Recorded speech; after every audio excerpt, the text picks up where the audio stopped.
श्री शिव महापुराण कोटि रुद्र संहिता अथाष्टमोध्याय। पश्चिम दिशा के शिवलिंगों के वर्णन क्रम में महाबलेश्वर लिंग का महात्म कथन। सूतवाच द्विजाः शृणुत सद्भक्त्या शिवलिंगानि तानि च पश्चिमायां दिशायां वैयानि ख्यातानि भूतले। सूत जी बोले, हे ब्राह्मणों, अब पश्चिम दिशा में जो लिंग भूतल पर प्रसिद्ध हैं उन शिवलिंगों को सद्भक्ति पूर्वक सुनिए। कपिलायां नगर्यां तो कालरामेश्वराभिधे शिवलिंगे महादेवे दर्शनात् पापभारके। पश्चिमे सागरे चैव महासिद्धेश्वरः स्मृतः धर्मार्थकामदश्चैव तथा मोक्षप्रदोऽपि। कपिला नगरी में कालेश्वर एवं रामेश्वर नामक दो महादेव लिंग हैं जो दर्शन मात्र से पापों को नष्ट करने वाले हैं। पश्चिम सागर के तट पर महासिद्धेश्वर लिंग बताया गया है जो धर्म, अर्थ, काम एवं मोक्ष तक प्रदान करने वाला है। पश्चिमां बुधितिरस्थं गोकर्णं क्षेत्रमुत्तमं ब्रह्महत्यादि पापघ्नं सर्वकामफलप्रदं। गोकर्णे शिवलिंगानि विद्यन्ते कोटिकोटिशः असंख्यातानि तीर्थानि तिष्ठन्ति च पदे पदे। बहुनात्र किमुक्तेन गोकर्ण स्थानि सर्वशः शिवप्रत्यक्षलिंगानि तीर्थान्यभांसि सर्वशः। पश्चिम समुद्र के तट पर गोकर्ण नामक उत्तम क्षेत्र है जो ब्रह्म हत्या आदि पापों को नष्ट करने वाला और संपूर्ण कामनाओं का फल प्रदान करने वाला है। गोकर्ण क्षेत्र में करोड़ों शिवलिंग हैं और पद पद पर असंख्य तीर्थ हैं। इस विषय में अधिक क्या कहें। गोकर्ण क्षेत्र में स्थित सभी लिंग शिव स्वरूप हैं एवं वहां का समस्त जल तीर्थ स्वरूप है। गोकर्णे शिवलिंगानां तीर्थानामपि सर्वशः वर्ण्यते महिमा तात पुराणेषु महर्षिभिः। कृते युगे सहि श्वेतस्त्रेतायां सोतिलोहितः द्वापरे पीतवर्णश्च कलौ श्यामो भविष्यति। हे तात, महर्षियों के द्वारा गोकर्ण में स्थित सभी लिंगों में एवं तीर्थों की महिमा का वर्णन पुराणों में किया गया है।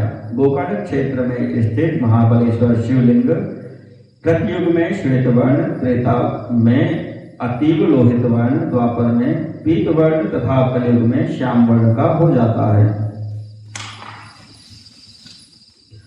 आक्रांत सप्त पाताल कुहरोपि महाबलः प्राप्ते कलियुगे घोरे मृतामुपयास्यति। महापातकिनश्चात्र समभ्यर्च्य महाबलं शिवलिंगं च गोकर्णे प्रयाताः शांकरं पदम्। सातों पातालों को आक्रांत करने वाला वह महाबलेश्वर लिंग घोर कलयुग प्राप्त होने पर कोमल हो जाएगा।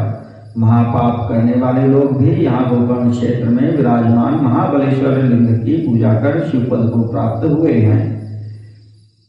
गोकर्णे तत्र मुनियो गत्वा पुण्यक्षवासरे ये चयन्ति च तं भक्त्या ते रुद्राः स्युर्न संशयः।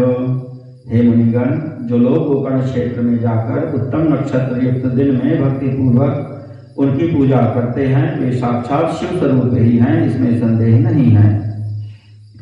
यदा कदाचित् गोकर्णे यो वा को वापि मानवः पूजयेत् शिवलिंगं तत् गच्छेद ब्रह्मणः पदम्। ब्रह्म विष्णवादिदेवानां शंकरो हितकामया महाबलाभिधानेन देवः सन्निहितः सदा। जिस किसी भी समय में जो कोई भी मनुष्य गोकर्ण क्षेत्र में स्थित उस शिवलिंग का पूजन करता है वह ब्रह्म पद को प्राप्त कर लेता है। वहां पर शिव जी ब्रह्मा, विष्णु आदि देवताओं का हित करने की इच्छा से महाबल नाम से सदा निवास करते हैं। घोरेण तपसा लब्धं रावणाख्येन रक्षसा तल्लिंगं स्थापयामास गोकर्णे गणनायकः। विष्णुर्ब्रह्मा महेन्द्रश्च विश्वे देवा मरुद्गणाः आदित्या वसवो दस्रो शशांकश्च सतारकः। एते विमानगतयो देवाशरसः पार्षदयः पूर्वद्वारं निषेवन्ते तस्य वै प्रीतिकारणात्। रावण नामक राक्षस ने कठोर तप के द्वारा उस लिंग को प्राप्त कर गोकर्ण में स्थापित किया था। गोकर्ण में गणेश, विष्णु, ब्रह्मा, महेंद्र, विश्वेदेव, मरुदगण, सभी आदित्य, सभी वसु, दोनों अश्विनी कुमार, नक्षत्रों के सहित चंद्रमा, विमान से चलने वाले ये सभी देवता अपने अपने पार्षदों के साथ उन महाबलेश्वर शिव को प्रसन्न करने के लिए पूर्व द्वार पर विराजमान रहते हैं। यमो मृत्यु स्वयं साक्षात् चित्रगुप्तश्च पावकः पितृभिः सह रुद्रश्च दक्षिणद्वारमाश्रितः वरुणः सरितां नाथो गंगादि सरितां गणैः महाबलं च सेवन्ते पश्चिमद्वारमाश्रिताः। यम स्वयं मृत्यु साक्षात चित्रगुप्त तथा अग्निदेव सभी पितरों एवं रुद्रों के साथ दक्षिण द्वार पर स्थित रहते हैं। नदियों के स्वामी वरुण गंगा आदि नदियों के साथ पश्चिम द्वार पर स्थित होकर महाबल की सेवा करते हैं। तथा वायु कुबेरश्च देवेशी भद्रकालिका मातृभिश्चंडिकाद्याभिरुत्तरद्वारमाश्रिताः। वायु कुबेर देवेश्वरी भद्रकाली चंडिका आदि देवता एवं देवियां मातृकाओं के साथ उत्तर द्वार पर स्थित रहती हैं। सर्वे देवाः गंधर्वाः पितरः सिद्धचारणाः विद्याधराः किं पुरुषाः किन्नराः गुह्यकाः खगाः नाना पिशाच वेताला दैतेयाश महाबलाः नागाः शेखादयः सर्वे सिद्धाश्च मुनियोऽखिलाः प्रणुवन्ति च तं देवं प्रणमन्ति महाबलं लभन्ते चितां कामां गमन्ते च यथा सुखम्।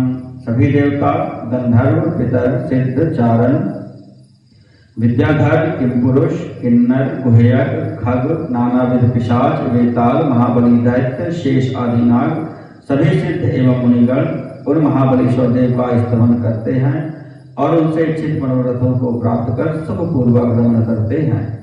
बहुभीष्टात्र सुतपस्तप्तं संपूज्य तं विभुं लब्धा हि परमा सिद्धिर्विहामुत्रापि सौख्यदा।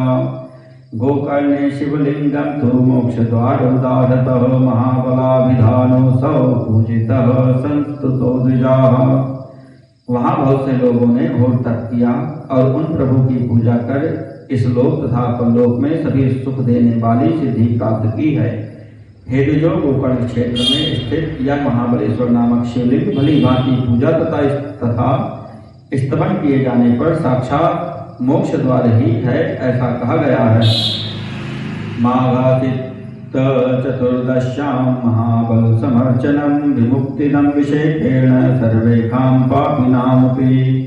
माघ मास में कृष्ण पक्ष की चतुर्दशी के दिन महाबलेश्वर का पूजन विशेष रूप से मुक्ति प्रदान करता है। इस दिन तो पूजा करने पर पापियों का भी समुद्धार हो जाता है। अस्यां शिवतिथौ सर्वे मोहोत्सवदिद्रक्षवः आयान्ति सर्वदेशाभ्यश्चातुर्वर्ण्य महाजनाः स्त्रियो वृद्धाश्च बालाश्च चतुराश्रमवासिनः दृष्ट्वा तत्रैत्य देवेशं लेभिरे कृतकृत्यताम्। महाबल प्रभावाते तच्च लिंगम शिवस्य तो संपूज्यैकात् चांडाली शिवलोकम गता दुर्गम। इस शिव चतुर्दशी में महोत्सव को देखने की इच्छा वाले चारों वर्णों के मनुष्य सभी देशों से यहाँ आते हैं। ब्रह्मचारी आदि चारों आश्रमों के लोग, स्त्री, वृद्ध तथा बालक वहाँ आकर देवेश्वर का दर्शन कर महाबलेश्वर के प्रभाव से कृतकृत्य हो जाते हैं। भगवान शिव के उस महाबलेश्वर नामक लिंग का पूजन करके एक चांडाली भी तत्क्षण शिवलोक को प्राप्त हो गई थी। इति श्री शिव महापुराणे चतुर्थ्यां कोटिरुद्र संहितायां महाबल महात्म वर्णनम नाम 8वां अध्यायः।